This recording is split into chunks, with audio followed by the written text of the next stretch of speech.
The story revolves around a young woman named Emily. When she was a student, she took a large loan, and even now, she's still paying it off. To manage her expenses, she works as a food delivery rider, a job she clearly dislikes. Her tired face and dull expressions show how much she wants to escape this life. Most of her earnings go toward paying her debts, leaving her with almost nothing. One day, her friend tells her about a possible job opportunity and says she can arrange an interview at her company. Emily feels a glimmer of hope and decides to go. The next day, she appears for the interview, but things don't go well. The manager looks at her file and refuses to hire her because of her criminal record. Disappointed and angry, Emily leaves the office. Outside, she notices a man giving out cards. He hands one to her and says she could earn a lot of money from this opportunity, around $200 for just an hour's work. Emily is shocked and confused. How could someone pay such a big amount for such a small task? Still, out of curiosity, she messages the number on the card. Within minutes, she gets a reply and is told to meet the next morning. When she arrives at the location, she finds several other people gathered there. A man named Yusuf is leading the meeting. He explains that he runs a business where they use stolen credit card information to make fake cards. Using these fake cards, his team buys expensive products from malls and branded stores, then delivers the items back to him for a profit. In short, they're stealing without breaking in. It's all done digitally. Emily realizes this is completely illegal and gets scared. She worries about what will happen if she gets caught. She knows that when a credit card is used, the real owner often receives a notification. If that happens, she could be in serious trouble. On top of that, big stores always ask for identification, which means her real information could get exposed. Yusuf reassures her, saying, "Don't worry, I've already made you a fake ID. Just focus on your job."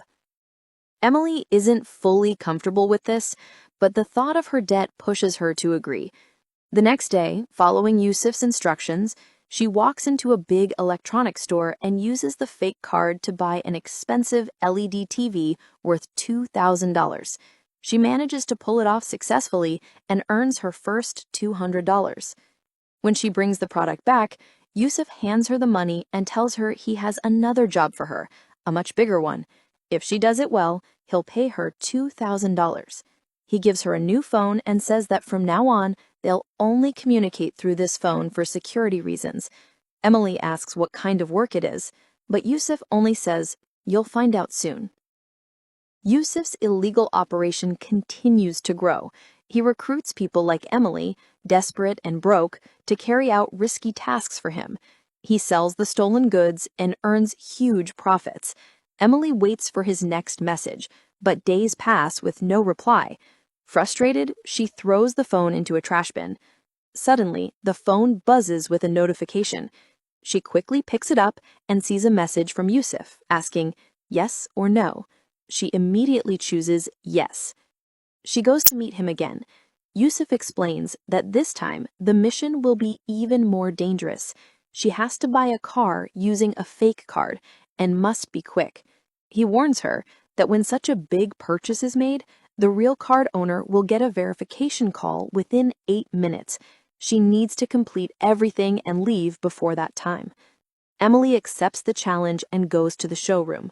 While pretending to buy the car, the manager starts noticing her strange behavior. She's not asking any questions about the vehicle or showing any genuine interest. Suspicious, he keeps an eye on her. Emily manages to finalize the deal and takes the car keys. But just as she's about to leave, the manager receives a call from the real card's owner.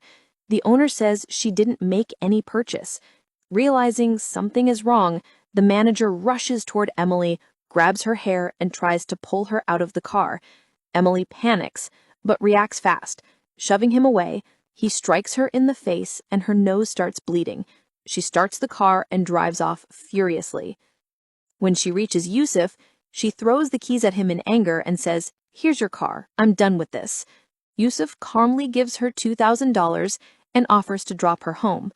On the way, he opens up emotionally, telling her that he's finally planning to buy his dream house.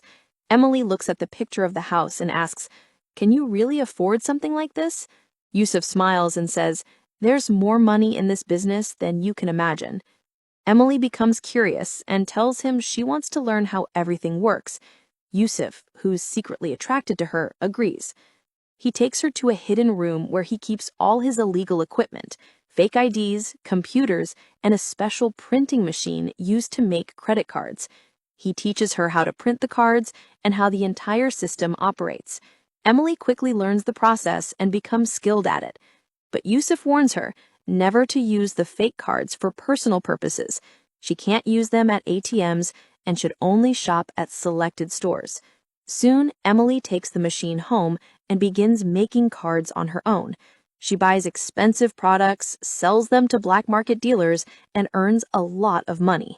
She proudly tells Yusuf about her progress, and he praises her, saying, "You're smart. We should work together." But things take a strange turn when one of Yusuf's close friends shows up. He reacts oddly upon seeing Emily and asks Yusuf to talk to him privately. Then he takes Yusuf to another room, and from there, everything starts to change. In another scene, Emily meets her friend, who asks her for a favor. Her friend says she's going out for a while and her dog is home alone, so she wants Emily to spend some time with him. After agreeing, Emily goes back home. Soon after, she receives a call from the dealer, the same man she had worked with earlier. He tells her to meet him at a certain place because he needs something from her. Emily goes to the location and waits for a long time, but no one shows up. Disappointed, she decides to return home. As Emily climbs the stairs, a man suddenly appears behind her and tells her to stop. But Emily quickly senses something is wrong. She shuts her door immediately, but the man forcefully breaks in. He hits her and pushes her down. A woman, possibly his wife, is with him. Emily soon realizes that this is the same dealer who had called her to meet him, but his intention was not business. He wanted to steal all her money. He grabs a knife, presses it against Emily's neck, and demands that she hand over everything she's earned. Terrified, Emily tells him where she keeps her cash. The dealer takes all her money and leaves. Emily stands there in shock, feeling helpless and heartbroken. She worked so hard for that money, and now it's all gone. Furious, she goes after him. When she reaches the dealer's car, she finds him near an electrical outlet. She shocks him, leaving him semi-conscious. The woman with him panics, and under Emily's threat, she returns all the stolen money. Later, Emily's friend comes back home from her trip and decides to throw a party. Emily attends and brings Yusuf along. During the party, both confess their love for each other. It's clear now that they truly have feelings for one another. After the party, Yusuf takes Emily to see the dream house he always wanted to buy.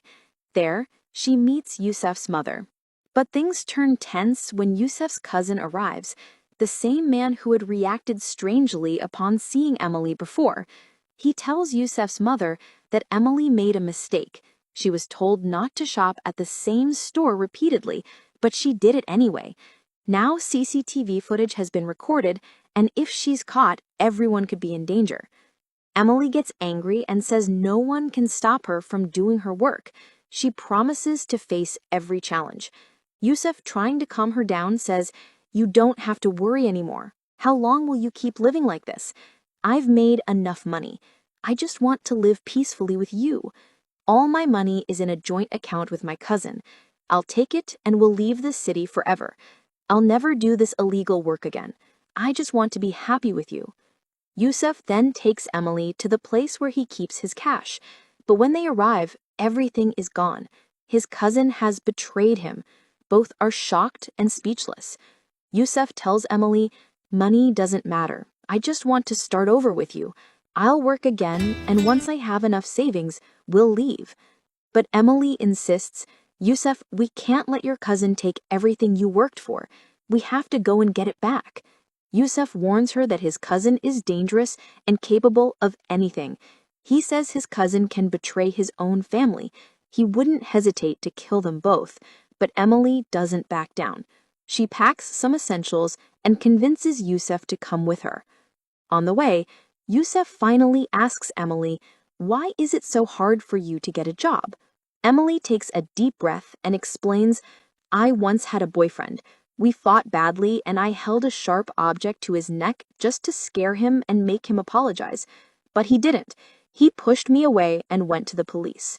Since then, I've been labeled a criminal." When they reach Yusef's cousin's house, they knock on the door. A man opens it, but it's not the cousin. Emily pretends to deliver food, then suddenly shocks the man with an electric device, knocking him unconscious. They tie him up, lock him in the car trunk, and question him. He says there are 6 people inside the house. Emily keeps his phone and sends a message to lure everyone outside. When most of them step out, she sneaks in. Emily enters the cousin's room, but it looks empty. As they move further, Yusef's cousin suddenly appears and strikes Yusef on the head. He turns around and he tries to stab her too. They struggle violently, both falling to the ground. In a desperate move, Emily grabs a knife from his pocket and stabs him. Holding the knife to his throat, she demands, "Where's the money?" Frightened, he confesses, "It's in the fridge." Emily quickly opens the fridge, finds the money, and starts dragging the injured Yusef outside. He's barely able to walk. When they reach the car, they realize the keys are missing. Panic sets in. Just then, police sirens wail in the distance. Yusef's cousin has called the cops. Emily looks back at Yusef, her mind racing. She knows she can't carry him and the money together, and if she stays, she'll be caught. Tears fill her eyes as she takes the cash, looks at Yusef one last time, and runs away alone. The police arrive, arrest Yusef, and later raid Emily's house, but find nothing. By that time, Emily has already fled the country. The story ends with Emily living in South America, enjoying a luxurious life. She has her dream car and her dream house, everything she once wanted. Now she's become exactly what Yusef once was. She's running the same kind of operation, teaching others how to scam, just like he taught her. And with that, the story comes to an end.